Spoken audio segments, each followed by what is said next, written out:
네, 안녕하세요. 201번부터 해설 강의 시작하도록 하겠습니다. 네, 피부를 통해 손실되는 수분량은 뭐라고 합니까? 네, 경피 수분 손실도라고 하죠. TEWL 아니면 TWL이라고도 합니다. 실제 3회 주관식 기출문제였으니까 한번 짚고 넘어가시고요. 피부의 수분도가 이것이 높다라면 피부의 수분도가 낮아진다는 뜻입니다. 뭐냐면 경피 수분 손실량, 그 피부의 끝에서 이제 손실되는 수분량이 높다라는 얘기는 뭐겠어요? 피부가 건조하고 안 좋다라는 거죠. 자, 다음 TEWL에 대한 설명으로 TEWL은 경피수분 손실도죠. 틀린 것은 무엇이냐? 네, 이런 것에 약어가 맞고요. 그리고 경피수분 손실도라고 합니다. 그리고 땀을 통한 수분 배출을 포함한 피부를 통해 손실되는 수분량이라고 했는데요. 아닙니다. 이 경피수분 손실도의 경우에는 땀을 통한 수분 배출은 제외입니다. 그런 거 제외로 피부 겉에 이제 그 건성의 유무 가릴 때 이거를 참고를 하거든요. 그래서 피부를 통해 손실되는 수분량으로서 이게 높으면 높을수록 경피 수분의 손실량이 높으면 높을수록 당연히 피부의 수분도가 낮아진다는 걸 의미하겠죠. 그리고 밀폐제 성분 기반 보습제의 경우에는 피부의 도포시 다소 무거운 느낌과 기름진 느낌을 유발하지만 TEWL을 감소시키는데 효과적이긴 합니다. 밀폐제 성분이라는 건 뭐예요? 오일리한 제품들 얘기하는 거죠. 그런 오일들을 일부러 해가지고 사용감은 좀 안 좋지만 하지만 피부 속에 있는 수분이 기름막 때문에 나가지를 못한다. 그래서 효과적이긴 하다. 203번 점증제에 대한 설명으로 적절하지 않은 것은 했는데요. 점증제의 경우에는 화장품의 점도를 유발하고 사용감을 높이기 위해서 사용되는 겁니다. 점증제, 폴리머 아니 그런 성분들 있죠.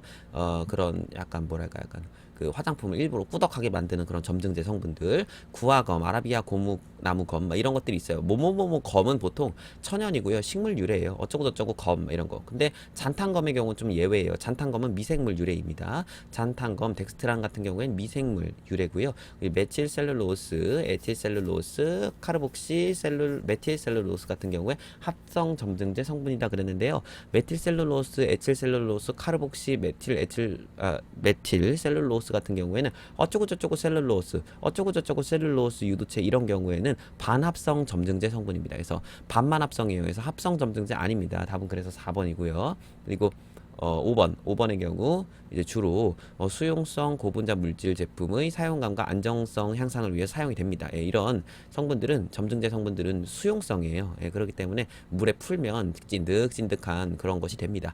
따라서 답은 몇 번입니까? 답은 4번이죠. 이거는 그 외웠느냐 안 외웠느냐의 차이입니다. 자, 204번에서 이런 것을 이렇게 여기에 이렇게 쉽게 이렇게 한 표로 한 번에 나타낸 것인데요. 그래서 천연 식물 유래 뭐였어요? 천연 식물 유래 구화검, 아라비아 고무나무검, 어쩌고저쩌고 검, 카라기난, 전분 이런 거 있거든요. 그리고 천연중 미생물 유래는 뭐 잔탄검, 덱스트란 같은 거, 천연중 동물 유래 같은 경우에 젤라틴, 콜라겐 같은 것이 있습니다. 그럼 답은 5번이죠. 넘어갈게요. 자, 205번. 이건 뭐냐? 아크릴산으로 중합된 것이다. 그런데 산성 고분자 화합물. 고분자 화합물은 고분자 화합물이다. 그런데 카르복시기를 함유한다. 합성 점증제다라고 했죠. 합성 점증제로 가장 대중적으로 사용하는 건 뭡니까? 카르복시 비닐 폴리머죠. 그래서 카보머라고 하죠. 그래서 카르복시 비닐 폴리머 아니면 카복시 비닐 폴리머 아니면 카보머라고 적으면 다 맞습니다. 그래서 지금 이렇게 지금 다 나와 있는데 지금 여기에 합성 점증제 성분이다. 얘네들은 합성 점증제가 아니라 반합성이었고 합성 점증제 성분은 뭐가 있어요? 그러면 카복시 비닐폴리머니까 카보머가 있다라는 거. 다음 반합성 점증제가 아니라 피막 형성제로 주로 쓰이는 성분은 했는데요. 그러니까 필름 형성제, 그러니까 피막 형성제가 뭐냐? 이 중에서 피막 형성제를 골라라 했는데요. 피막 형성제의 대표적인 성분은 나이트로셀룰로스 같은 것들이 있습니다. 1번, 2번, 3번 같은 경우에는 반합성 점증제죠. 그래서 나이트로셀룰로스 같은 경우는 이거는 피막 형성제로 사용이 됩니다. 답은 4번. 다음 중 지용성 비타민을 골라라 했는데 지용성 비타민 뭡니까? 아덱이라고 하죠. 그래서 비타민 A, 비타민 D, 비타민 E, 비타민 K 보통 이런 거 비타민 F까지 있긴 한데 여튼 지용성 비오틴 같은 경우에는 비타민 B죠. B군이죠. 토코페롤은 비타민 E고요. 그래서 답은 몇 번? 2번이죠. 그래서 답은 2번입니다. 지용성 비타민 2번입니다. 비오틴 같은 경우는 비타민 B군, B7, 아스코빅 애시드 비타민 C죠. 티아민 뭡니까? 비타민 B1, 판테놀은 판테톤산이라 해가지고 비타민 B5. 다음 비타민 A에 대한 설명으로 틀린 것은 비타민 A 같은 건 경우에는 레티노이드 성분으로 알려진 지용성 물질군이에요. 따라서 레티놀, 레틴알데하이드 같은 거, 레티노익 애시드 아니면 그 이걸 유도체 같은 거 폴리에톡실레이티드 레틴아마이드 뭐 이런 성분들이 다 비타민 A와 그 유도체라고 할 수 있습니다. 그래서 이런 비타민 A 같은 경우에는 이제 레티노이드, 레틴산 노란색 그런 것들은 보통 이제 비타민 A 많으면 눈에 좋다고 당근 먹으라고 막 이런 얘기 하잖아요. 그래서 이런 경우에 시각 기능에 관여를 하고요. 성장인자로 작용하는 지용성 비타민이 맞습니다. 비타민 A, D, E, K는 지용성. 구조적으로 4단계의 프레노이드의 계통이고요. 그가 머리, 꼬리 형태로 결합해서 5개의 이중 결합을 갖는 화학군에 속합니다. 그리고 이중 결합이 있어 산화에 굉장히 예민합니다. 이게 굉장히 중요해요. 그래서 산화에도 예민하고요. 빛에도 되게 예민해서 그래서 과민해요. 광과민성이 좀 있고요. 그래서 이 원료 자체가 조금 되게 센서티브해요. 그래서 밤에만 발라야 합니다. 그래서 1번 같은 경우에 이 모든 내용은 다 교수학습 가이드에 있는 내용으로 가져온 겁니다. 레티노이드로 알려진 지용성 물질군으로 레티놀, 레틴알데하이드 및 레티노익 애시드의 3가지 형태가 있는데요. 이들은 상호 전환될 수 있으며 레티노익 애시드로 전환되는 과정은 비가역적입니다. 이건 잘못됐어요. 비가역적. 레티놀, 레틴알데하이드, 레티노익 애시드의 3가지 형태에 대해서는 그러니까 레티놀이 레틴알데하이드가 되고 얘가 레티노익 애시드가 돼가지고 우리 피부에는 레티노익 애시드 이게 유도체인 형태로 작용을 해요. 그래서 레티놀을 바르면 레티놀이 피부에 작용을 하는 게 아니라 레티놀이 레틴알데하이드가 되고 이 레틴알데하이드가 레티노익 애시드가 되는 건데요. 근데 레티놀이 레틴알데하이드가 될 때 얘가 사실상 거의 반감 이상으로 효과가 뚝 떨어지고 그러니까 그 수가 굉장히 레티놀이 100이었다면 50도 안 남아 한 엄청 조금 남고 얘가 또 얘로 작용되는데 엄청 조금 남는데 그래서 얘가 되고 얘가 될 때 굉장히 많이 깎여요. 깎여서 사실상 레티놀은 효과가 거의 없다. 왜냐면 레티노익 애시드 이 상태로 피부에 작용을 하는데 피부에 작용하는 상태가 레티노익 애시드인데 아예 처음부터 레티노익 애시드를 많이 바르면 효과는 직방이지만 대신에 엄청 예민하겠죠. 왜 산화에도 예민하고 광과민성 예민하고 우리 피부에도 굉장히 예민하고 이 성분이 굉장히 따가워요. 근데 이 레티노익 애시드가 제일 효과가 좋은 거거든요. 이게 좋은 형태예요. 레티노익 애시드. 그런데 한 번 레티노익 애시드가 된 얘가 되고 얘가 되는데 한 번 레티노익 애시드가 된 건 다시는 못 돌아가요. 그러니까 레티노익 애시드로 전환되는 과정은 가역적이 아니라 비가역적이 되는 거죠. 돌아갈 수 없다. 자, 다음 따라서 답은 2번. 이건 좀 어려운 거죠. 예, 다음 3번. 항산화 효능 및 주름 개선 기능성 화장품 고시 원료로 사용이 되고 있죠. 열과 공기에 매우 불안합니다. 그래서 얘는 굉장히 불안하기 때문에 관리를 잘해야 돼요. 레티놀의 안정화된 유도체인 레티놀 팔미테이트, 폴리에톡실레이티드 레틴아마이드 같은 것들이 개발되어서 사용이 됩니다. 왜냐면 얘가 레티놀 그 자체는 굉장히 불안한 성분이기 때문에 레티노이드 성분이 불안해서 얘를 유도체화한 거죠. 그래서 이런 것들이 있어요. 유도체화한 것들. 다음 레티놀 팔미테이트 같은 경우에는 유도체화한 비타민 A인데요. 레티놀이 지방산에 붙은 에스테르 형태로 레티놀 대비 안정성은 높지만 효과는 좀 떨어져요. 인체 흡수 뒤 레티놀로 가수분해가 되긴 하지만 효과가 좀 떨어집니다. 폴리에톡실레이티드 레틴아마이드 같은 경우에는 레티놀에 PEG가 결합된 형태이며 레티놀 대비 안정성이 높습니다. 그 이유가 뭐예요? 4번, 5번 뭐예요? 일부러 얘네들을 화학적으로 이렇게 작용을 해서 만든 거죠. 왜? 레티노이드가 굉장히 불안하니까 이거를 좀 더 산화 안정성 아니면은 좀 광 안정성 이런 것들을 좀 더 보장하기 위해서 이렇게 유도체화했다라는 거죠. 다음 209번 보겠습니다. 비타민 E 같은 경우에는 아덱 중에 하나이기 때문에 이것도 당연히 지용성 비타민이고요. 토코페롤이라고도 하죠. 지용성 비타민이며 식물성 기름에서 분리가 되는 천연 산화 방지제입니다. 보통 비타민 E는 식물성 기름에서 분리가 되고요. 비타민 E는 7가지의 이성체를 가진다. 이건 진짜 너무한다. 이런 문제는 죄송하지만 제가 냈고요. 비타민 E는요 8가지의 이성체를 가집니다. 전 이거는 고등학교 화학 시간에 그냥 통으로 외웠던 기억이 나요. 그래서 알파, 베타, 감마, 델타 토코페롤 하고 알파, 베타, 감마, 델타 토코 트리에놀 이렇게 해가지고 8가지가 있습니다. 그래서 7가지 아닙니다. 답은 1번입니다. 비타민 E의 이성체 중 생물학적으로 가장 활동적인 성분은 알파 토코페롤이 맞습니다. 네, 알파가 제일 활성적이에요. 그리고 화장품에는 토코페롤 자체보다도 토코페롤의 에스터가 널리 사용된다. 토코페릴 아세테이트 이런 것들이 널리 사용되죠. 왜냐하면 비타민 E보다 그게 훨씬 더 싸고 많이 먹히니까요. 다음 비타민 E의 에스터는 이런 것들이 있다. 이거 한번 보세요. 그 유도체가 뭐가 있는지 한번 그냥 보세요. 저는 토코페릴 아세테이트만 외웠어요. 이게 제일 많이 쓰이거든요. 다음 비타민 E의 같은 경우에는 강력한 항산화 작용을 합니다. 그래서 비타민 내 화장품 내에 주로 산화방지제로 사용이 되기도 합니다. 비타민 E 같은 경우에는 보통 비타민 E나 C 같은 경우에는 항산화 작용을 하는데요. 그래서 선크림 바르기 전에 비타민 C나 비타민 E 앰플 같은 거를 발라주면, 물론 비타민 E 앰플은 비타민 E가 거의 안 돼. 비타민 E 제형이 엄청 꿀 같아요. 꾸덕해. 그래서 이게 비타민 C는 좀 그런 물 같은 제형이 있는데 비타민 E 같은 경우에 조금 꾸덕할 수 있다. 그래서 좀 답답할 수 있긴 한데 선크림 바르기 전에 발라주면, 그리고 나서 선크림을 바르면 이게 들이 자외선이 들어오면서 약간 자외선이 우리 피부에서 산화작용을 하는 걸 좀 막는다고 합니다. 자, 빈칸을 채우세요 했는데, 제 1호의 색소 중 콜타르에서 유래됐거나 유기합성에서 얻은 어쩌고 저쩌고 했는데, 콜타르라는 말이랑 이건 콜타르, 타르죠. 타르 색소입니다. 타르 색소를 기질 같은 거에 흡착해서 공침해서 화학적 결합에 의해서 확산시켰다. 이런 건 레이크입니다. 레이크. 타르 색소에 기질이라는 것을 합쳐요. 그래서 얘 기질을 합쳐서 이제 새롭게 확산시킨 거 레이크. 그 다음 순수한 색소, 순색소. 그 다음 레이크를 제조할 때 순색소를 확산시키는 목적으로 사용되는 물질 뭐였어요?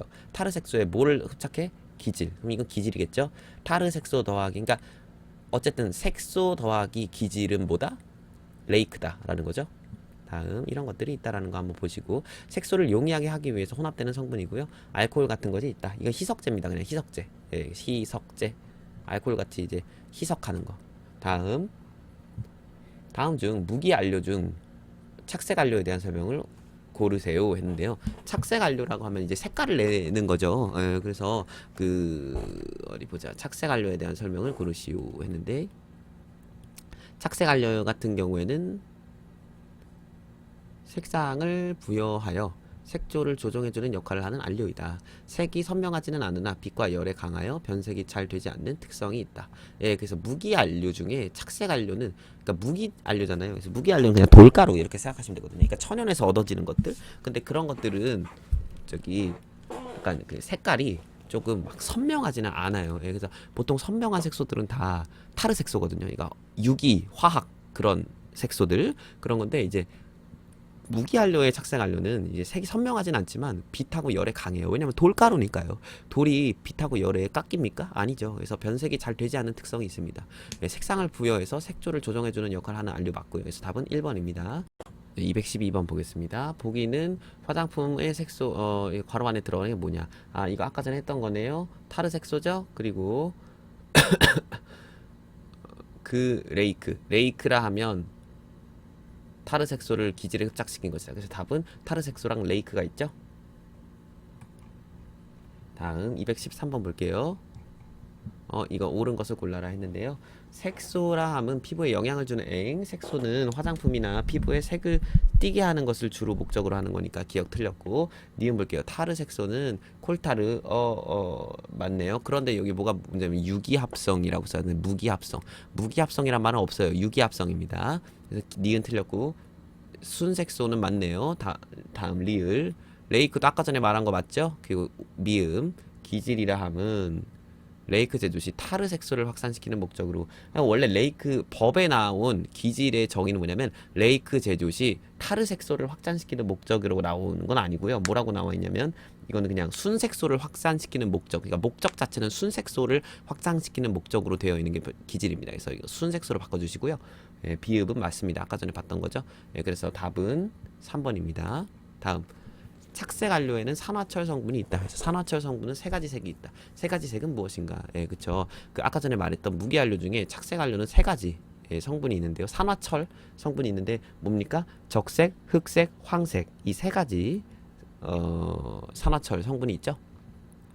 215번 색소에 대한 설명으로 틀린 것은 했는데요. 염료는 화장품 기재 중에 용해 상태로 존재하며 색채를 부여하는 물질으로 수용성 염료와 유용성 염료로 구분된다. 이것도 맞는 설명이고, 레이크는 타르 색소를 화학적으로 결합에 의해서 확산시킨 색소. 그렇죠. 타르 색소의 나트륨, 칼륨, 알루미늄, 바륨, 스트론튬, 그리고 지르코늄, 염을 기질에 확산시켜서 만든다. 그렇습니다. 사실 레이크의 정의 자체는 타르 색소를 기질에 흡착 공찜, 그러니까 레이크가 지금 타르 색소를 기질에 흡착 공찜 뭐 혼합이 아니고 화학적 결합에 의해서 확산시킨 색소라고 나와 있잖아요. 그래서 레이크의 이 개념 꼭 짚고 넘어가시고요. 무기연료는 발색 성분이 무기질로 되어 있어 유기연료에 비해 내열, 내광의 안정성이 다소 떨어진다. 아까 말씀드렸죠. 내열, 내광의 안정성이 좋다 그랬잖아요. 하지만 색상이 어떻다 그랬어요. 선명하지 않다라고 했죠. 예, 그래서 이게 틀렸네요. 3번이 틀렸네요. 돌가루라 했잖아요. 돌가루는 열에는 강하고 빛에는 강하나 뭐예요? 이게 떨어지죠. 약간 색깔이 이쁘진 않다. 4번. 허가 색소 중에 유기안료를 분류하면 아조기안료, 그리고 인디고기 안료, 여기 나와 있듯이 프탈로시아닌계 안료로 대별된다. 그래서 이것도 이런 거 그냥 암기하셔야 되겠죠. 무기안료 중 백색 안료의 경우 하얗게 나타낼 목적 또는 피부의 커버력을 하기 위해서 사용되는 안료로 저기 이산화티탄, 뭐 산화아연 같은 것이 있다. 그래서 꼭 암기를 하셔야 됩니다. 이런 부분은. 왜냐면 백상안료 뭐가 있어요? 이거는 자외선 차단 성분을 얘기하는 건데 물리적 자외선 차단 성분 두 개죠. 티타늄 디옥사이드, 징크 옥사이드. 이 두 가지는 꼭 외워두세요. 이것도 무기안료니까 돌가루입니다. 216번 볼게요. 체질안료 중 어떤 성분을 설명하는 글이다. 이 성분은 체질안료란 점토 광물을 희석제로 사용하는 안료를 말한다. 이 성분은 활석이라고도 하며 흡수력이 높다. 매끄러운 사용감이 있으며 베이비 파우더에 주로 쓰인다. 뭡니까? 216번 이거는 텔크죠. 텔크라고도 하는 똑같은 말이고요. 체질안료라는 게 있어요. 그러니까 점토 광물을 희석제로 사용하는 안료라고 얘기하는데요. 이 체질안료의 경우에는 마이카, 텔크, 카올린 같은 게 있는데 마이크는 무수규산 같은 거로 얘기를 하는데요. 백운모라고 하고요. 파우더 팩트에서 피부 하얗게 하는 거 마이카. 그리고 텔크는 활석 성분인데요. 텔크는 흡수력이 높고 매끄러운 사용감이 있고 베이비 파우더 같은 거 이런 거 흡수력이 좋아가지고 그 다음 카올린은 고령토라고 하는데요. 땀과 피지의 흡수력이 좋아가지고 머드팩으로 쓰이고요. 텔크에 비해서는 매끄러운 사용감이 좀 떨어집니다. 자, 다음 진주 광택 안료는 광택 안료는 사실 거의 한 가지밖에 안 나와요. 운모티탄밖에 안 나오거든요. 근데 운모티탄이 이제 티타네이티드 마이카라고 합니다. 왜냐면 운모가 사실상 마이카라고 보시면 되고요. 그리고 티탄이 티타네이티드, 그러니까 티탄화된 뭐 운모 막 이런 뜻이겠죠. 그래서 답은 1번. 다음 218번. 무수규산 뭐였어요? 무수규산의 경우에는 그 마이카였죠. 그리고 우리죠. 활석 뭐였습니까? 활석은 텔크. 고령토는 카올린. 그리고 이산화티탄은 여기 있었죠? 백색 안료. 자, 다음 218번 볼게요. 이것은 뭐냐? 플라보노이드 계열의 물질이다. 꽃잎 어쩌고저쩌고 색소이다. 플라보노이드의 꽃잎 어쩌고저쩌고 이런 수용성 색소, 식물 색소 나오면 사실 식물의 색소 나오면 나올 게 이거밖에 없어요. 안토사이아닌, 뭐 안토시아닌이라고도 하는데요.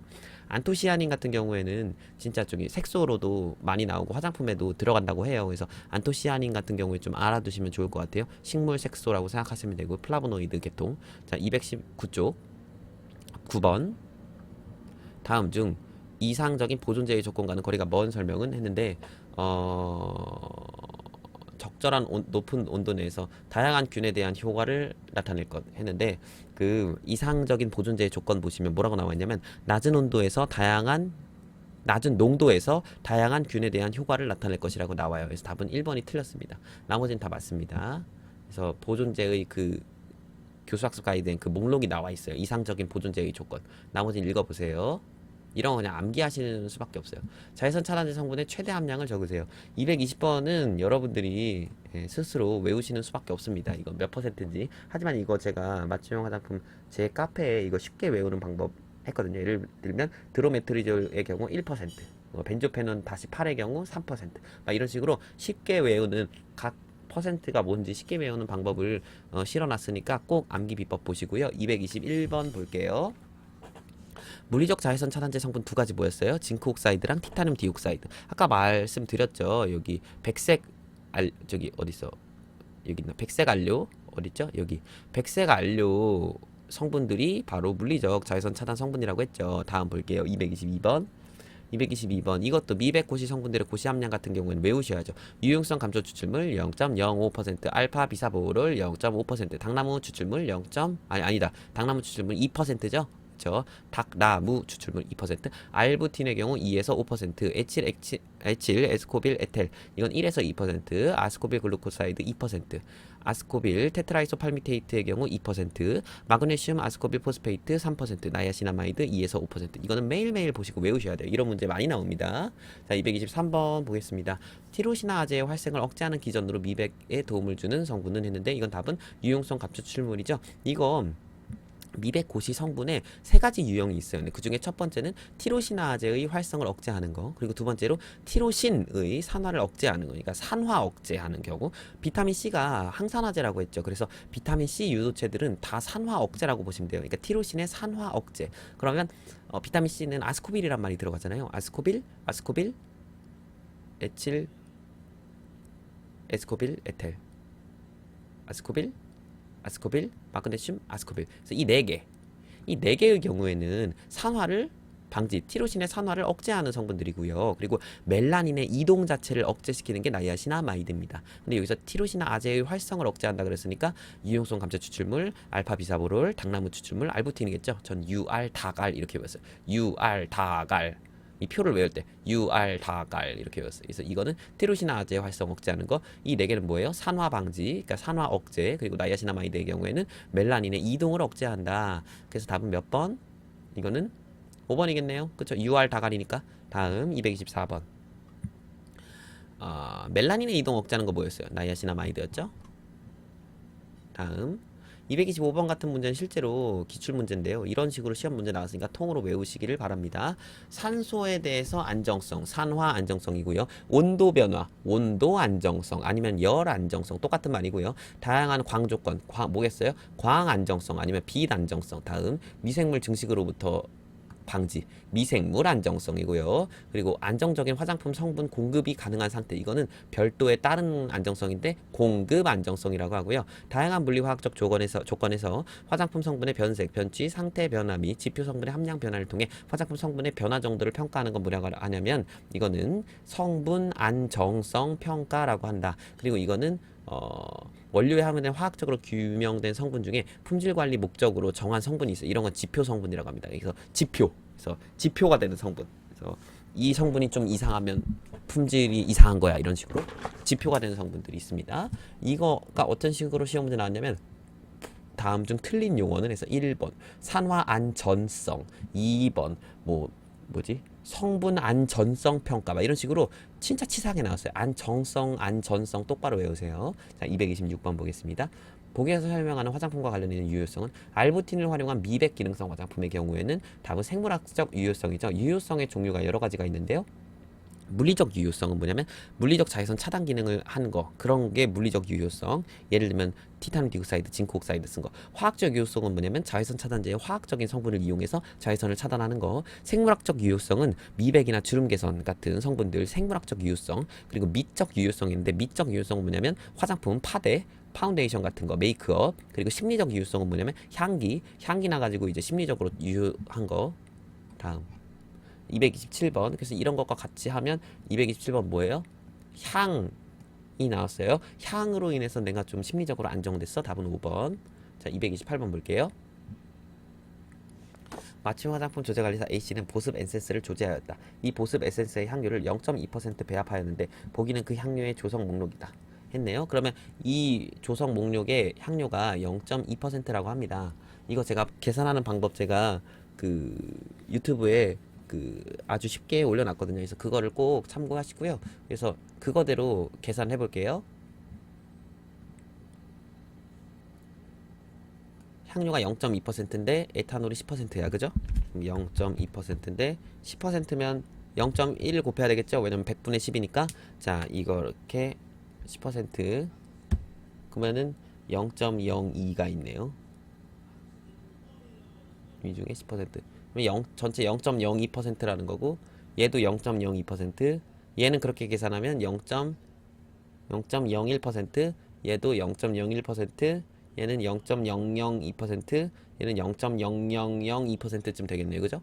그러면 그 얘기는 뭐냐면 이게 뭐야? 에센스니까 씻어내는 제품이 아니죠. 그래서 사용 후 씻어내는 제품의 0.01%를 초과, 사용 후 씻어내지 않는 제품의 0.001%를 초과하는 경우 착향제의 구성 성분 중 알레르기 유발 물질임을 따로 표시를 해야 되는데, 근데 에센스는 사용 후 씻어내지 않는 제품이기 때문에 0.001%만 초과돼도 되죠. 이 중에서 0.001%가 초과된 것들은 뭐가 있었어요? 리모넨, 리날룰, 시트랄이 있었죠. 그래서 답은 3번입니다.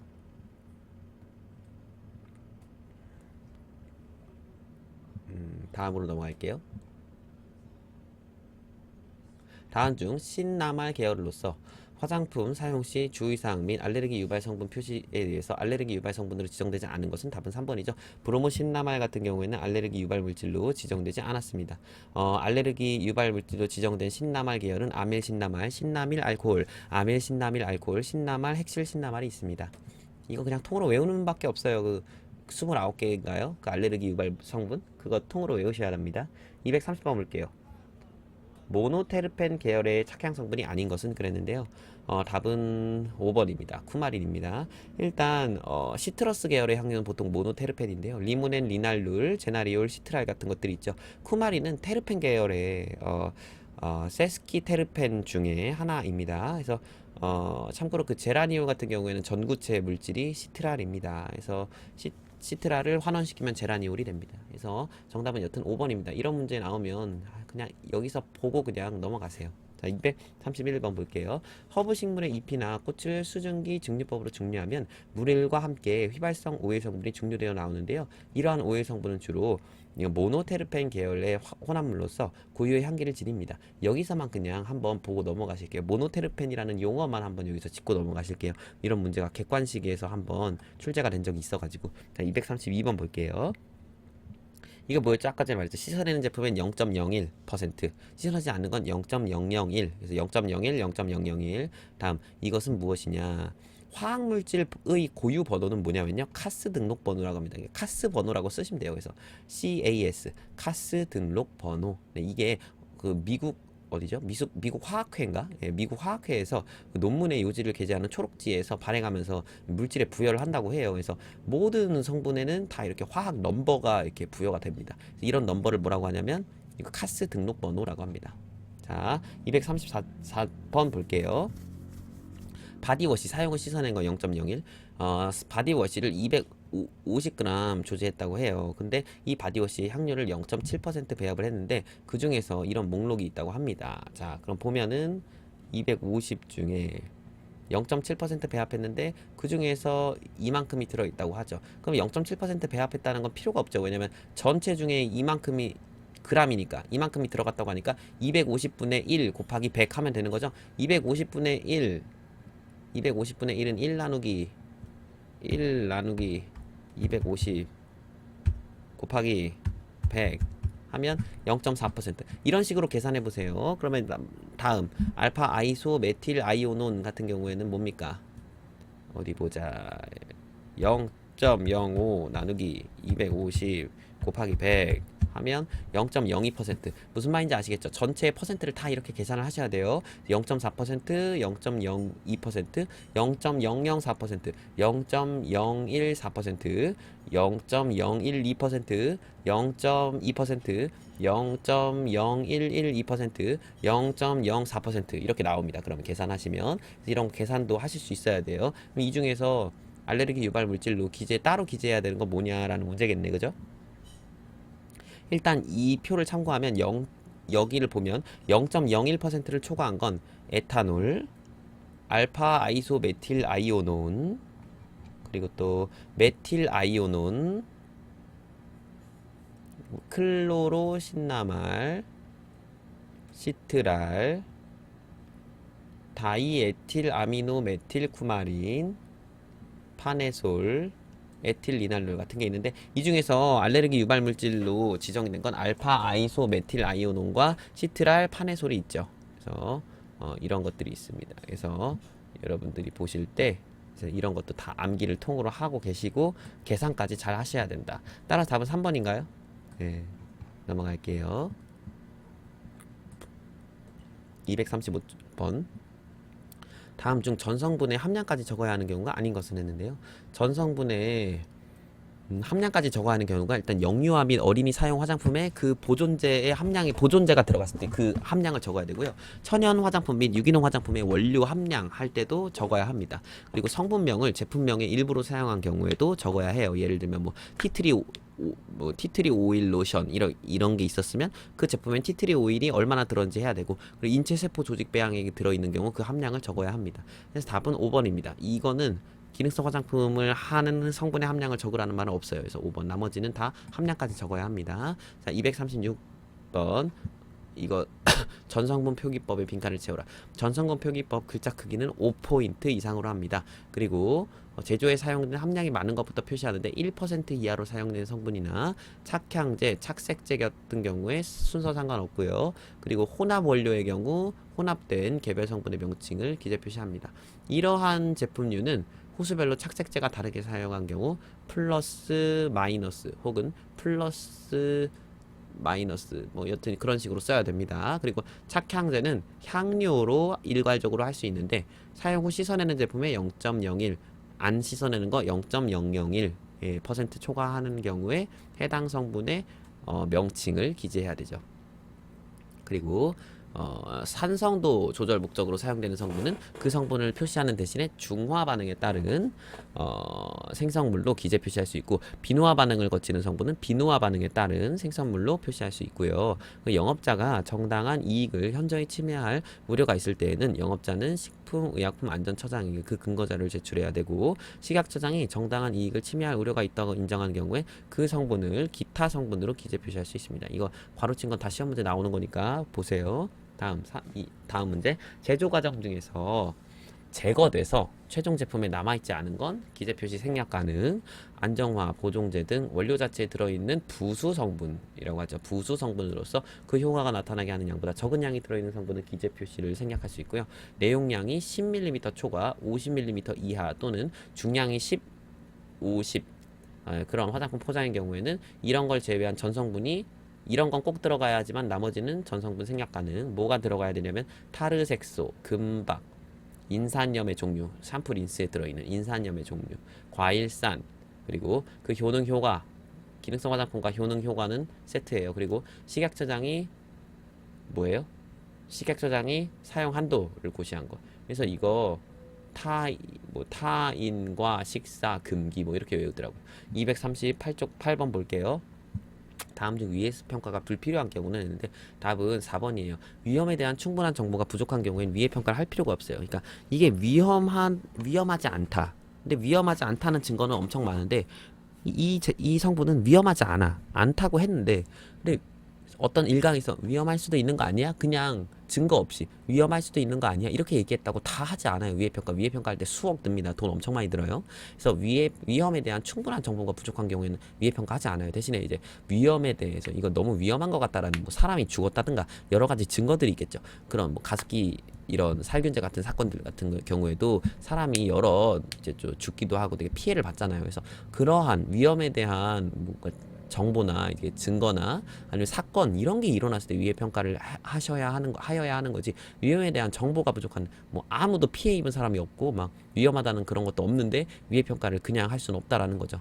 다음 239조 9번의 경우에는 그냥 외우셔야 돼요. 이거 성분 연결된 거. 드로메트리졸 1%죠. 에틸엑실 메톡시신나메이트는 7.5 맞고, 4 메칠벤질 리덴 캠퍼의 경우 4% 맞고요. 옥토크릴렌 같은 경우에는 10%죠. 에틸엑 이거 7.5, 드로메트리졸 트리실록산 같은 경우에 15%죠. 징크옥사이드는 25%고요. 옥토크릴렌은 몇이에요? 10이었죠.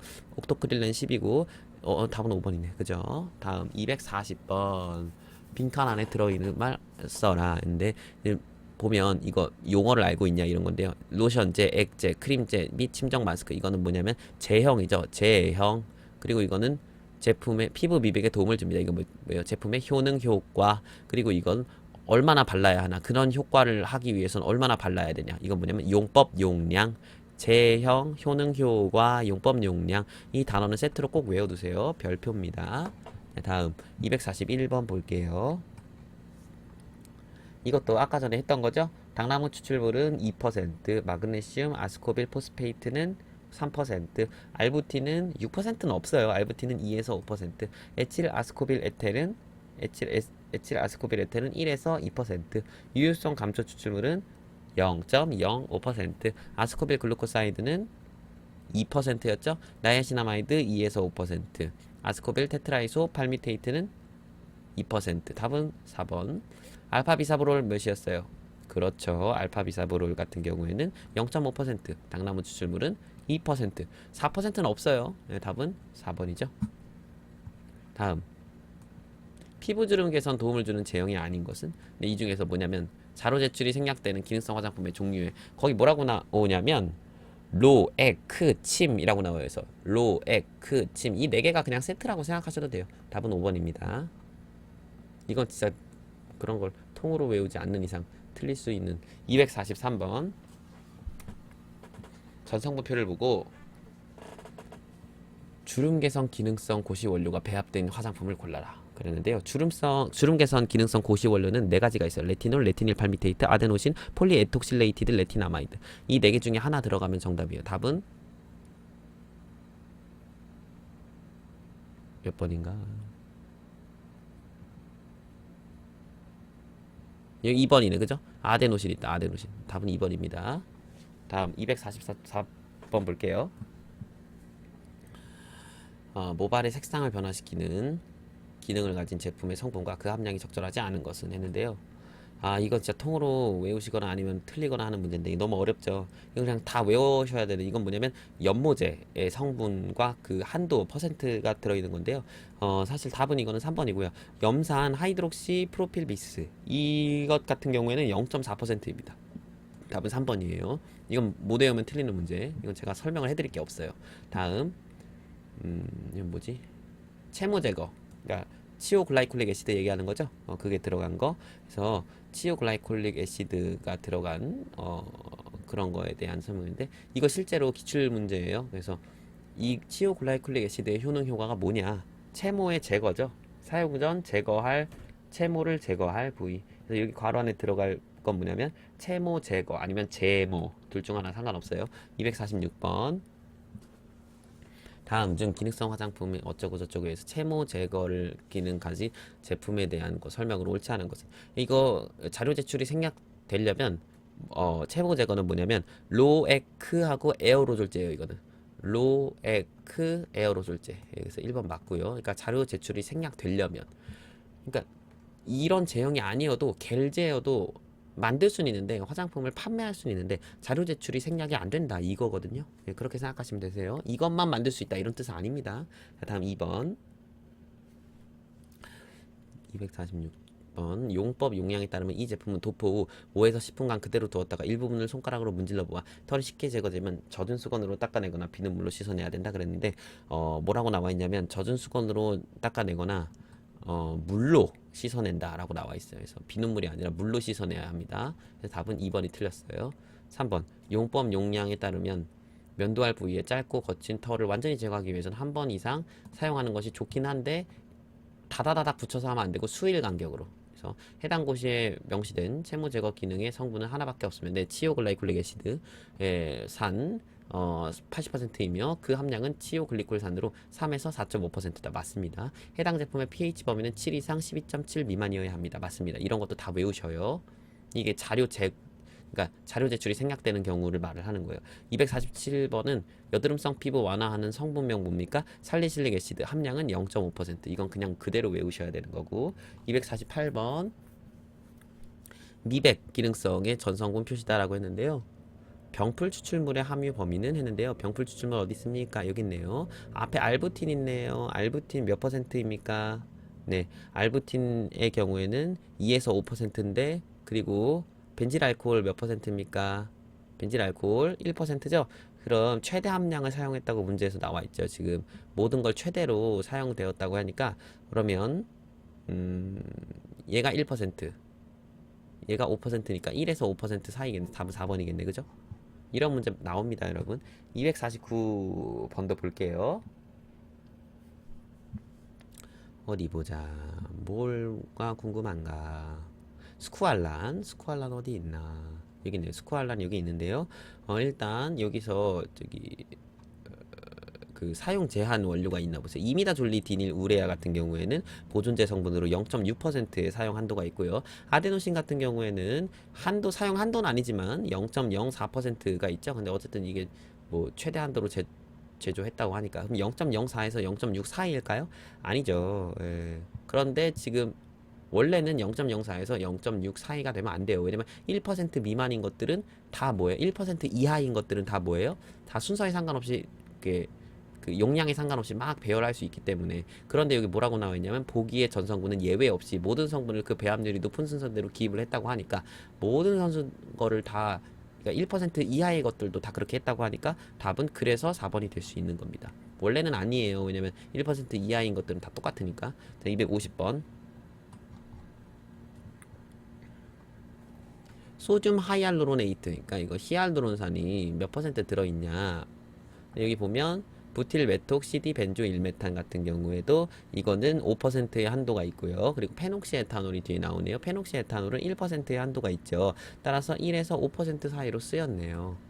1에서 5% 3번이고 251번 볼게요. 어떤 화장수에 대한 그러니까 여러 가지 스킨에도 여러 가지 종류가 있는데 유연 화장수, 수렴 화장수, 영양 화장수 뭐 이런 것들이 있습니다. 세정용 화장수, 다층 화장수는 좀 뺄게요. 이런 거는 사실 예외이고 유연, 수렴, 영양이 중요한데 유연이라는 건 피부를 유연하게 하고 부들부들하게 촉촉하고 매끄럽고 윤택한 피부. 그래서 약간 수분하고 보습 성분 둘 다 공급하는 게 유연 화장수고요. 수렴 화장수 같은 경우에는 각질층에 수분하고 보습 성분을 공급하는 것 플러스 피지하고 발한을 억제하는 기능을 가진 그런 원료를 추가적으로 넣어줘서 수렴 효과가 있어요. 보통 에탄올 같은 것들이 들어가죠. 수렴 화장수에. 영양 화장수는 뭐냐면 피지막을 보충시키는 이건 유분하고 수분을 공급해서 영양 화장수. 그래서 보시면 이건 지금 각질층에 수분하고 보습 플러스 피지 발한 억제 기능이 뭐예요? 수렴 화장수인 거죠. 답 252번 볼게요. 팩 마스크에 대한 설명으로 틀린 것은 했는데요. 팩은 폐쇄 효과에 의해서 피하에서 올라오는 수분으로 보습이 유지되고 유연해지고요. 팩의 흡착과 동시에 건조 박리 시에 피부 오염을 제거하니까 우수한 청정작용하는 것도 맞고요. 그리고 피막제나 분만의 건조 과정에서는 피부에 적당한 온도, 긴장감을 주고요. 건조 후 일시적으로 피부 온도를 높여요. 낮추는 게 아니라 높여서 피부를 그러니까 혈행을 원활하게 합니다. 그래서 답은 3번입니다. 이거는 교수학습 가이드에 있는 그대로를 가져온 거니까요. 그대로 외우세요. 4번 팩의 경우에는 워시오프, 필오프, 석고팩 붙이는 타입 등이 있다. 최근에는 여러 가지 추가적 효과를 유도하기 위해서 사용이 된다. 그렇죠. 최근에는 미백 주름 개선 기능이 있는 팩을 사용하죠, 사람들이.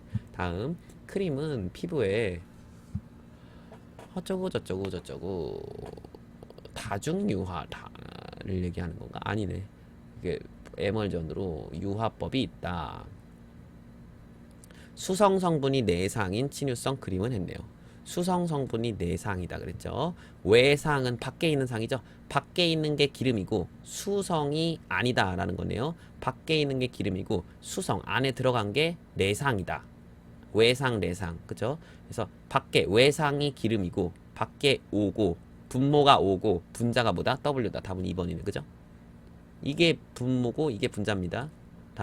다음에서 설명하는 클렌징 제품의 종류는 했는데 클렌징 제품에 굉장히 다양한 것들이 있는데 유성 성분으로 오일 성분 외에 계면 활성 등을 배합해서 물로 헹구어내는데 헹구어낼 때 OW형으로 유화된다. 사용 후에는 피부를 촉촉하게 한다. 그러니까 클렌징 제품 중에 OW형 클렌징 제품을 OW형 그러니까 물이 외상이고 내상이 기름. 근데 유성 성분이래요. 그러면 클렌징 워터는 아니겠네요. 그죠? 오일 성분 외에 오일 성분이 주인데 플러스 계면 활성제 성분을 배합했다. 뭐 이런 거잖아요. 그죠? 그래서 물로 헹구어낼 때 OW형으로 유화가 된다라는 거니까 이건 볼 필요 없고, 그러니까 여기까지 보면 되겠죠. 그죠? 여기까지 보면 되니까 답은 클렌징 오일이겠네. 그죠? 네. 오일 성분이다. 오일 성분인데 계면 활성제를 넣었다. 클렌징 오일이죠. 다음 255번 볼게요. 255번. 다음에 설명하는 제품은 두발 관리에 있어서 세정을 위한 샴푸와 린스를 사용하고 난 후에 정발 효과와 정전기 방지를 위해서 쓰는 거 뭐예요? 헤어 컨디셔너죠? 다음 256번 볼게요.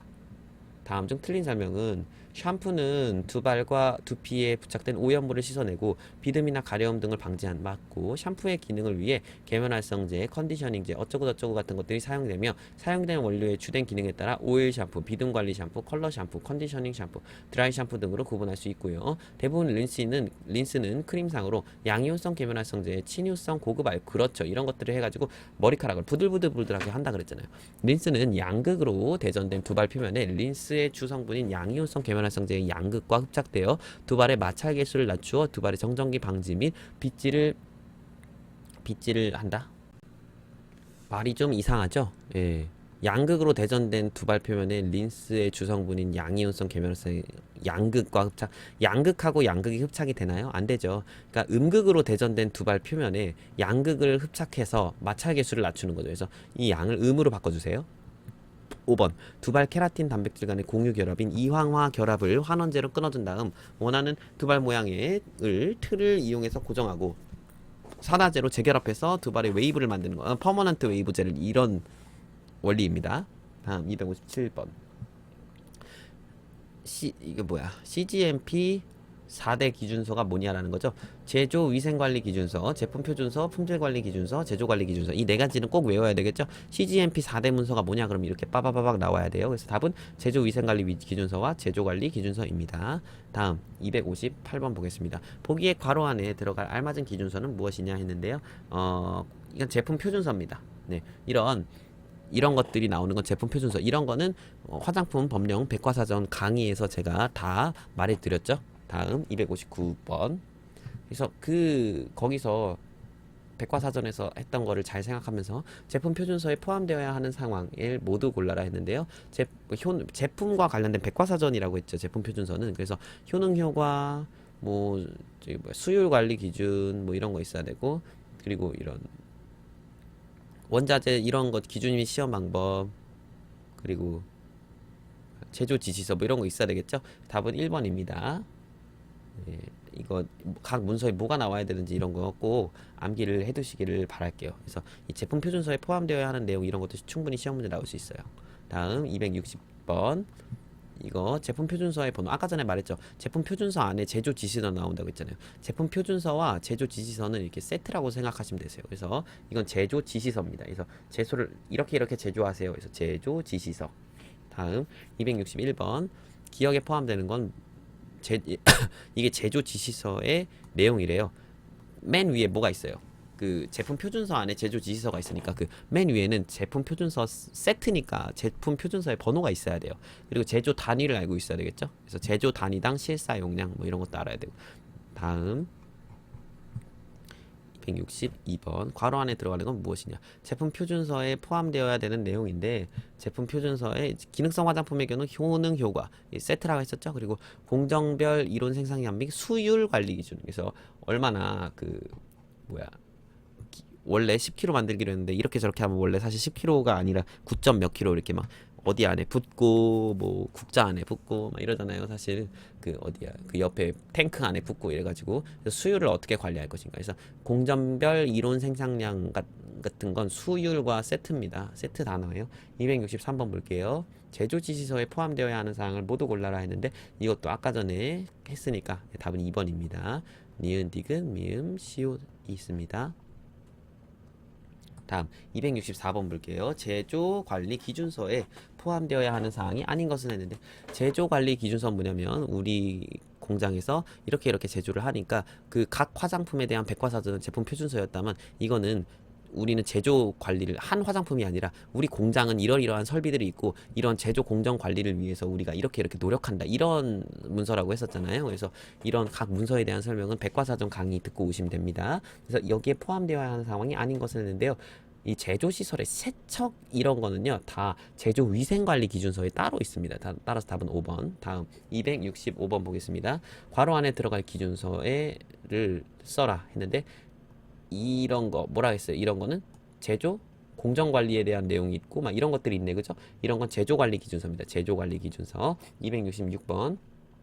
제조관리 기준서에 포함되어야 할 내용 중 제조 공정관리에 대한 사항이 아닌 것은 제조 공정관리라 하면 이제 어떻게 이제 제조 공정을 내가 이렇게 컨트롤한다 이런 제조 공정에 대한 내용이 있어야 되겠죠. 뭐야 원자재 뭐 적합 여부 확인 방법 뭐 이런 것들 그리고 작업소에 출입 제한 방법 공정 검사를 어떻게 할지 재작업을 어떻게 할지 근데 2번은요 시험 결과 부적합품에 대한 처리 방법 이런 건 제조 관리 기준서 중에 원자재의 관리에 대한 사항입니다. 이것도 제조 관리 기준서에 나와 있긴 해야 되지만 네, 제조 공정 관리가 아니라 이거는 원자재 관리할 때 시험 결과 부적합품이니까 그렇죠. 제조 공정 관리하는데 시험 결과가 왜 나와 그죠? 네, 다음 267번 시설 및 기구 관리에 대한 사항이 아닌 것을 했는데요.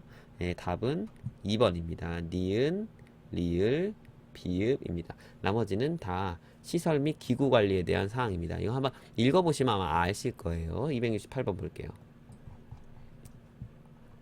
다음 중 제조관리 기준서에 포함되어야 하는 내용 중 원자재 관리 사항으로 옳은 것은 원자재 관리 아까 전에 뭐 있었어요? 시험 뭐 이런 거 있었죠? 뭐지? 시험 결과 부적합품에 대한 처리 방법 이런 거 있었잖아요. 그래서 그 원자재를 어떻게 관리할지 여러분이 그 카테고리를 생각을 하시고 문제를 보시면 아마 쉬우실 거예요. 그래서 예를 들면 원자재 관리인데 장비 교정 점검 이거 할 필요 있어요? 없죠. 공정 검사의 방법 이것도 그럴 필요가 없겠죠. 원자재를 어떻게 어떻게 관리하느냐 이거니까 취급 시 원자재 취급 시 혼동 및 오염 방지 대책 있으면 아주 좋겠죠. 그래서 이건 맞는 것 같고 그리고 원자재 반제품 완제품의 기준 및 시험 방법 이 원자재 반제품 완제품의 기준 및 시험 방법의 경우에는 없습니다. 이런 거 그리고 입고 시 품명 그죠 원자재 입고할 때 이런 것들 처리 방법 그리고 출고 시 선입 선출의 및 측량된 용기의 표시사항 이런 게 있습니다. 디귿 미음 비읍 답은 4번입니다. 원자재라고 해서 이거를 고르셨다면 이거 좀 여러분들이 낚이신 거예요. 이거는 제조관리 기준서가 아니라요. 제품 표준서에 들어가는 내용입니다. 다음 넘어갈게요. 269번 볼게요. 이 문서는 무엇인가 했는데 시험 지시서 있고요. 시험이란 말이 무슨 시험 이건 뭐냐면 품질 관리를 할 때 하는 거죠. 시험은 품질 검사잖아요. 그래서 품질 검사랑 관련된 내용은 다 품질 관리 기준서에 나와 있습니다. 품질 관리 기준서 다음 170번 볼게요. 자, 이거는 무엇이냐 했는데 품질 관리 기준서 안에는요. 시험 지시서가 있습니다. 시험을 지시하는 거. 시험 지시서. 제품 표준서 안에는 그 뭐 있었어요? 위로 가볼까요? 제품 표준서 안에 제조 지시서 있었죠? 어디 있죠? 어디? 여튼간 제조 지시서가 있었어요. 이것도 똑같이 품질 관리 기준서 안에 뭐가 있어요? 시험 지시서가 있는 거예요. 시험 지시서. 그렇게 세트로 외우세요. 271번 보면 자 시험 지시서에 포함되어야 할 내용으로 적절한 것을 모두 골라라 했는데 시험 지시서에는요 이러한 내용들이 들어갑니다. 따라서 답은 4번이죠. 디귿 리을 비음이 있습니다. 다음 272번 보시면 괄호 안에 들어갈 말은 했는데 품질 관리 기준서에 포함되어야 하는 내용 중에 무슨 시험이 있었어요? 안정성 시험 있었죠. 지 혼자만 동그라미 있었던 거 뭐였어요? 안정성 시험이 안전성 시험 아닙니다. 273번 볼게요. 이거는 뭐겠어요? 청소랑 관련된 거 제조 위생관리 기준서. 다음 274번 다음 중 CGMP에 따라 제조위생관리 기준서에 포함되어야 하는 내용으로 옳은 것을 모두 고른 것은 청소랑 관련된 것만 고르면 되겠죠? 답은 2번입니다. 니은, 디귿, 미음 청소랑 관련된 거. 다음 275번 볼게요. CGMP 4대 기준서가 아닌 것은 아까 제조위생관리 기준서, 제품표준서, 품질관리 기준서, 제조관리 기준서라고 했죠? 답은 4번입니다. 표준작업 절차서는 아닙니다. 다음 중 화장품에 사용할 수 없는 알코올류는 그러니까 사용 금지 이것도 기출이에요. 이런 나왔었어요. 그래서 답은 5번입니다. 예. 2,2-디브로보 2-니트로메탄올 같은 경우에는 사용 금지 원료입니다. 이런 건 진짜 어떻게 맞추나 몰라 그죠? 이게 사용 금지가 수천 가지가 넘는데 그런 성분들이. 자, 277번 괄호 안에 알맞은 말은 맞춤 화장품 역시도 유통 화장품이기 때문에 그 안전성을 확보하기 위해 식phẩm 안전처 고시 화장품 안전기준 등에 관한 규정 제6조에 따른 유통 화장품 안전관리 기준을 따라야 한다. 답은 1번이네요. 이거 앞에도 문제가 비슷한 게 있었죠? 다음 278번 보습 에센스의 전성분이다. 배합할 수 없는 원료를 두 개 찾아라. 그러니까 사용 금지 원료가 있나 봐요. 사용 금지 원료 같은 경우에 일단 여기 보면 일단 이게 맞춤형 화장품 조제관리사가 배합할 수 없는 거 두 개를 골라라 같은데요. 베르베나 오일 같은 경우에는 사용 금지예요. 누구도 할 수 없어요. 이거는 사용 불가능 원료입니다. 그리고 살리실릭 애시드 같은 경우에도 이것도 사용상에 제한이 필요한 원료이기 때문에 맞춤 화장품 조제관리사는 사용상에 제한이 필요한 원료는 못 넣죠. 그래서 답은 두 개. 베르베나 살리실릭. 다음 279번 볼게요. 여기에 보존제를 찾아라 했는데 보존제 성분은 글루타랄이고요. 글루타랄 같은 경우에는 보존제 성분으로 맞춤 화장품 조제관리사는 넣을 수 없습니다. 다음 280번. 그리고 글루타랄 같은 경우에는 에어로졸에 못 넣어요. 근데 여기 에어로졸에 넣었죠. 지금 불법이죠. 280번 볼게요. 다 보기는 어떤 원료의 염류이다. 이건 뭐냐면 살리실릭 애시드의 염류예요. 어쩌고저쩌고 살리실레이트, 어쩌고저쩌고 살리실레이트, 어쩌고저쩌고 살리실레이트. 이건 뭐냐면 살리실릭 애시드의 염류와 관련된 얘기인데요. 살리실릭 애시드의 경우에는 식약처상에 고시한 화장품에 사용이 불가능한 성분은 아니고요. 넣을 수 있는데 0.5%까지 넣을 수 있습니다. 물론 1%, 2% 그거는 이제 그 심사, 기능성 화장품 심사 때 2%까지 허용되는 것들이 있지만 하지만 대부분 0.5%라고 보시면 되고 이 원료는 만 13세 이하 어린이가 사용할 수 있음을 특정해서 표시하는 모든 제품의 사용이 금지된다. 아니 모든 제품은 아닙니다. 모든 샴푸류는 제외됩니다. 샴푸류는 써도 됩니다. 다음 이 원료를 샴푸에 사용할 시 3%의 배합 한도가 있다 했는데 두발용 제품류의 살리실릭 애시드로서 3% 근데 이것 네. 그래서 지금 옳은 것을 고르라고 했으니까 3번입니다. 근데 이 경우에도 그 기능성 화장품의 심사를 받아야 돼요. 여기다가 조금 더 부연 설명을 적어 놓으시는 게 좋을 것 같아요. 기능성 화장품의 심사를 받을 때 기능성 화장품으로서 샴푸에 사용할 시 3%의 배합 한도고 기능성 화장품으로서 저기 뭐죠? 사용 후 씻어내는 제품의 살리실릭 애시드로서 2%까지 됩니다. 근데 두발용 제품류의 경우에는 3%. 네, 라고 보시면 됩니다. 그러니까 기능성 화장품의 유효 성분으로 사용하는 거에 하나입니다. 이 원료는 바디 로션에 사용할 시 0.01% 이런 거 없고요. 이런 것도 없습니다. 자, 281번.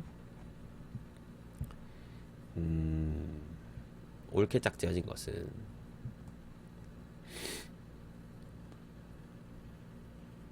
답은 1번입니다. 1번은 맞는데요. 세틸피리디늄 클로라이드 같은 경우에는 0.08%고요. 소듐 아이오데이트 같은 경우에는 0.1%였던 것 같고 포타슘 솔베이트 같은 경우에는 소르빅 애시드잖아요. 이건 0.6%고요.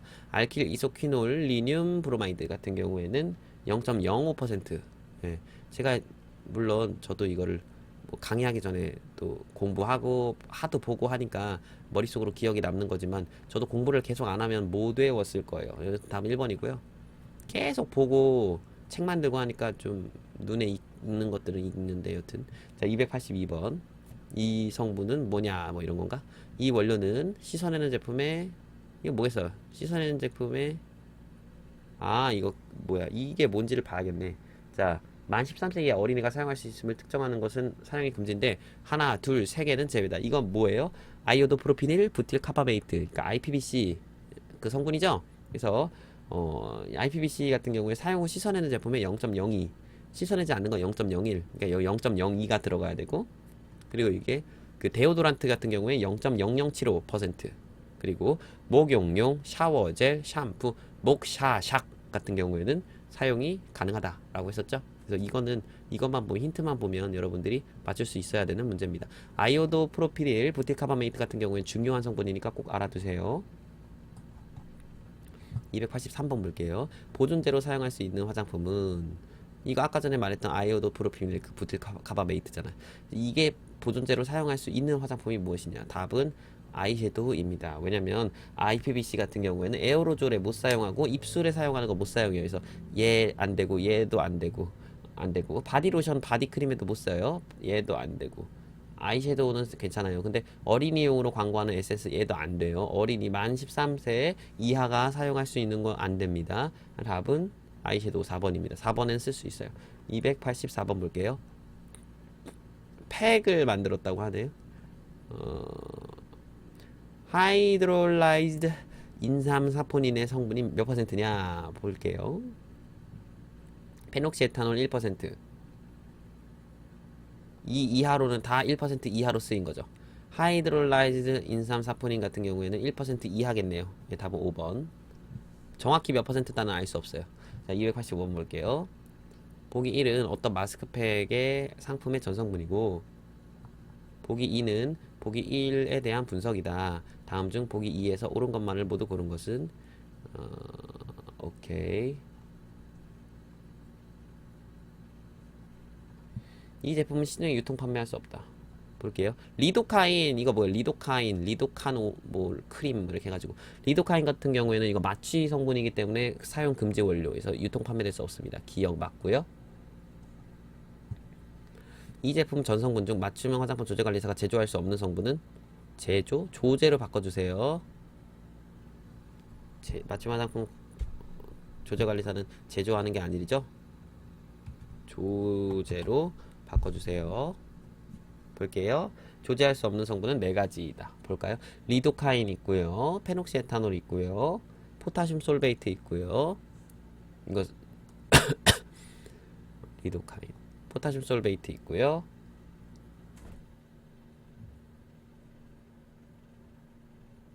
로즈케톤 이것도 안 돼요. 뭐야?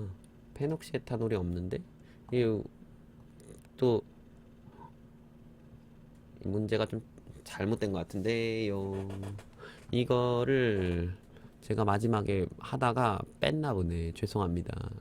변성 알코올, 리도카인, 라벤더 즙, 글리세린.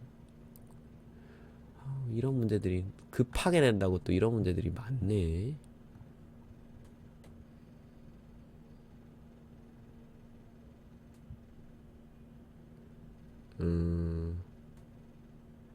여기에 페녹시에탄올을 집어넣어 주세요.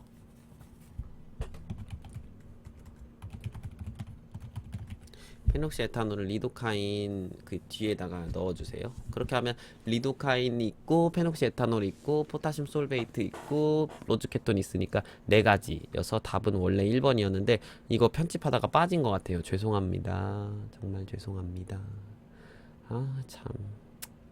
다음, 이 제품에는 천연 화장품 및 유기농 화장품의 보존제로 쓰일 수 있는 성분이 없다. 포타슘 솔베이트는 소르빅 애시드의 염류인데요. 천연 화장품 및 유기농 화장품의 보존제로 쓰일 수 있어요. 그리고 감초 추출물의 함량은 0.6% 이하이다 그랬는데 1% 이하의 성분들은 아무렇게나 쓰기 때문에 몰라요. 그리고 이 제품은 알레르기 유발할 수 있어서 따로 표시해야 되는 향유 성분이 두 가지다 했는데 지금 리모네는 하나밖에 없죠. 그래서 답은 원래는 1번이어야 되는데 여기 죄송합니다. 페녹시에탄올이 빠졌습니다. 286번 볼게요. 맞춤 화장품 조제관리사와의 대화이다. 조제 행위로 옳은 것은 그냥 이것만 일단 읽어볼게요.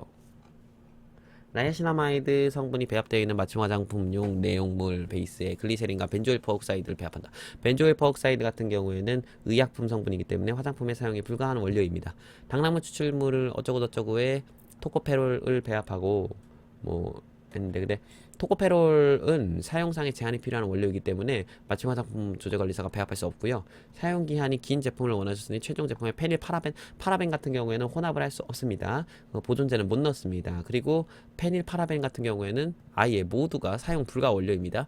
좋은 향을 원하셨으니 나이아시나마이드 성분이 배합되어 있는 맞춤 화장품 내용물용 베이스 토목향 오일, 천수국곡 추출물 같은 경우에는 이거는 사용 불가 원료입니다. 네, 답은 5번입니다. 287번 볼게요. 에어로졸 스프레이의 사용이 가능한, 그러니까 에어로졸 스프레이의 사용이 불가능한 보존제는 폴리 HCl, 클로로부타놀, 에틸 라우로일 알지네이트 하고 알지네이트, 하이드로 클로라이드, 그리고 아이오도 프로피닐 부틸 카바메이트 같은 것들이 있는데요. 그래서 여기에 해당되지 않는 것은 답은 4번이죠. 다음 괄호 안에 들어가 이거 2회 시험 문제인가 어디에 그대로 나왔었어요. 그래서 베헨트리모늄 클로라이드 같은 경우에는 사용 후 씻어내는 두발용 제품류 및 두발 염색용의 5%, 사용 후 씻어내지 않는 거에는 3%, 2.5로 외웠었는데 내가 잘못 외워서 저도 틀렸었나 그랬는데 3%입니다. 그리고 이런 것과 이제 혼합하는 경우에는 사용 후 씻어내지 않는 두발용 제품류의 1% 이하, 그리고 씻어내는 건 2.5% 이하여야 한다. 입니다. 3하고 1이죠. 숫자 3과 1. 이거 실제 시험 문제 나왔었습니다. 주관식으로. 289번. 메칠 이소치아 졸리논에 대한 설명으로 적절한 것은 사용 후 씻어내는 제품, 이건 틀렸고요. 메칠 이소치아 졸리논 같은 경우에 사용 후 씻어내는 제품의 0.0015%, 그리고 메칠 클로로 이소치아 졸리논과 메칠 이소치아 졸리논 혼합물과는 병행해서 사용할 수 있다 없다? 없다. 그래서 1번 틀렸고 2번도 틀렸고, 이가 혼합물로 안 된다 그랬죠. 방금 전에 사용 후 씻어내지 않는 제품에 한해서 사용이 가능하다. 이거는 씻어내는 제품에만 0.0015% 였었죠. 그래서 씻어내는 제품만 0.0015%였다라는 걸 알아두시고요. 사용 후 씻어내지 않는 제품은 사용 못합니다. 메칠 클로로 이사치오 졸리논과 혼합물로 사용될 때 그 비율은 3대 1이 맞습니다. 그래서 답은 4번입니다. 근데 이게 3이고 이게 1이에요. 반대로 하시면 안 됩니다. 5번 바디로션에 이거 아니죠. 이거 사용 후 씻어내는 거에만 쓸 수 있다 그랬죠. 다음 290번. 다음 중 연모제에 쓰일 수 없는 성분은 했는데, 연모제에 톨루엔 3,4-디아민 같은 경우에는 사용할 수 없는 성분입니다. 이거는 사용 불가 원료입니다. 아예. 나머진 다 맞습니다. 291번 볼게요. 배합 한도의 합이 제일 큰 것은 했는데, 이건 그냥 성분을 더해라라는 건데, 살리도마이드 같은 경우에는 배합 금지, 그러니까 0. 클로펜아미드 같은 경우에는 0. 이것도 불가능. 피로갈롤은 2%. 그래서 1번은 숫자 합하면 2. 트레타민은 배합 금지. 드로메트리졸 트리실록산은 기억나세요? 이거 그거였죠. 15. 15.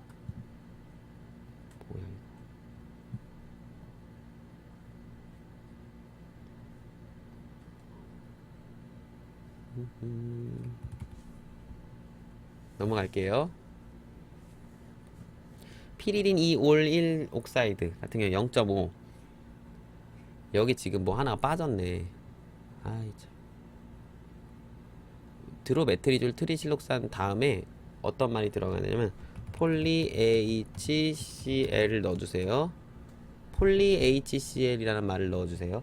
폴리 HCl은 0.05예요. 따라서 한도는 15.05. 그리고 피리딘 2올1 옥사이드 같은 경우 0.5, 테트라 브로모 5크레졸 같은 경우에는 0.3, 호모살리실레이트 10이에요. 그래서 다 합치면 10.8.